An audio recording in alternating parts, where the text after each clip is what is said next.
So I'm here at AIDC with Simon Nasht, the principal of Smith & Nasht. And Simon, I've known for years, he was a partner at Cafe Productions, a classic UK-based independent firm that really was a leader in the industry. What we're going to talk about today is trends in the Australian market, the landscape. So great to be with you here, Simon. Thanks, Peter. Great to have you back in Australia. So the big question, of course, is there's a shift to streaming in Australia. Like everywhere. Like everywhere. We're in a bit of a holding pattern here now because the new Labor government has agreed that there will be a local content quota on the big streamers. We don't know what percentage that's going to be. The industry wants at least 20%. The streamers want nothing, but they'll probably accept a 10% quota on Australian content. Just how it works is going to be discussed sort of in the next few months with the promise there'll be legislation by June, but it's already having an impact on the broad ecology of film and television in Australia. So let's go back to the percentage. Mm-hmm. The industry is looking for a 20% quota of minimum Australian content on the streamers. Yep. But you said that they might accept 10%. Let's just go outside Australia for a minute. What are the quotas in comparable territories? Well, as I understand it, in Europe, there's a general acceptance for 30% quota. In the EU, Britain's outside that agreement, as I understand it. And in Canada, I think it's a minimum 20%. It might even be 30%. We'll have to check there. But also, the streamers have been involved in very big initiatives as well. Training, diversity. They've been pouring lots and lots of money into special initiatives in Canada. The Australian system is, it's a much more kind of hammer approach to the idea. What's their revenue in Australia? The streamers coming in, they're only talking about the big guys. So, the usual suspects, Netflix, Disney, Amazon. Smaller ones like Curiosity Stream and others that can be seen in Australia probably won't fall within the quota, but we don't know the details. But it's had big impacts already. For instance, Warner Discovery have decided not to open up a streaming service in Australia.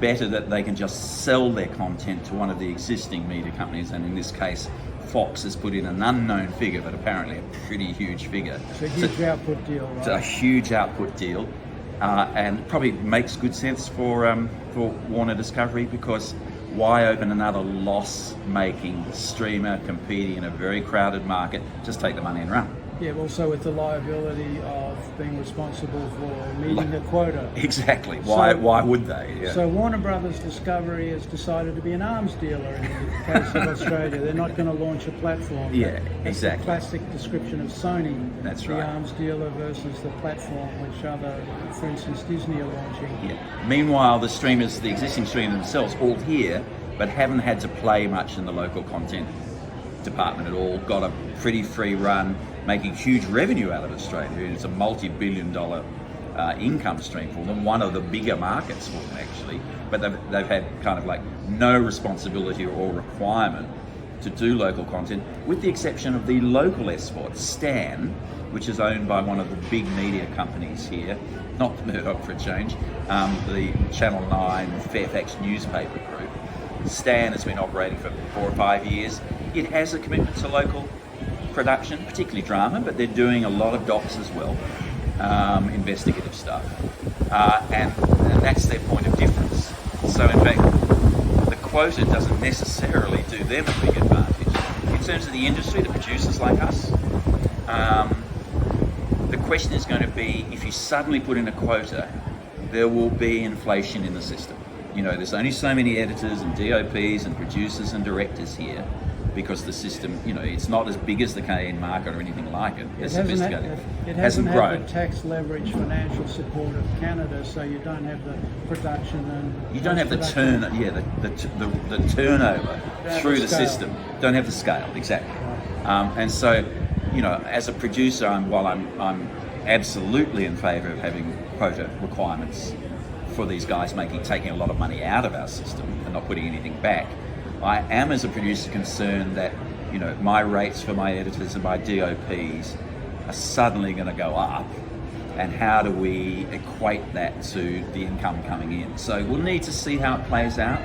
the devil will be in the detail. Right. They might scale it in, for instance. Yeah, they might scale it in, or there may be quotas for children, or docs, or specific targets to begin with before they take on the. I mean, it's really an issue for the drama producers here. Fascinating. Yeah. And so let's just move on. I got to two other topics I wanted to touch on. The legacy broadcasters, the ABC, SBS, who else is there? Are they still buying documentaries at an interesting scale? They are not scale, I would say. Their audiences numbers are sort of falling off the cliff, as they are in other countries. Their digital offerings are well established now, but not in a position as as mature as, say, the BBC or Channel 4's digital services. And there's no talk of here, as there already is in the UK, of everything actually being online very soon, and that mainstream broadcast channels kind of disappear. No kind of foresight or planning around that. So it's a bit haphazard. Both of them have a commitment to local documentary production, but I'll tell you what, the license fees from them have not changed one penny in more than 10 years, and unfortunately my costs have. So are these for acquisitions or for commissions? Both, but there would be probably, I think Screen Australia has the film agency, which will be putting in anything up to a third of our budget, so it'll give you an idea of the market scale. Yeah, I think they have a $17 million allocation per year, Australian dollars, for documentary. So let's just back up, because that was my third question. Sorry. What kind of no, it's great. It's a terrific discussion. What kind of funding is available for the documentary universe, unscripted universe, through government funding and tax leverage? Well, by and large, I have to say we have a good system for producers. We get now an increased tax offset, a bit like the Canadian style, which is worth about 30% of our Australian spend. So overall on budget, about a quarter of our budget comes straight back as a tax offset, no questions asked, really. Well, you've got to be audited and all that sort of thing, fine. So 25% guaranteed. Yep. You have grant money from both a federal agency and your regional state agencies, and they will effectively come often to about another third of the budget, maybe a bit less. But the truth is, I get half the budget guaranteed for any project up front. So I get lunch when I come to talk to an international co-producer. I got half the money, and only the Australian rights are out of the picture.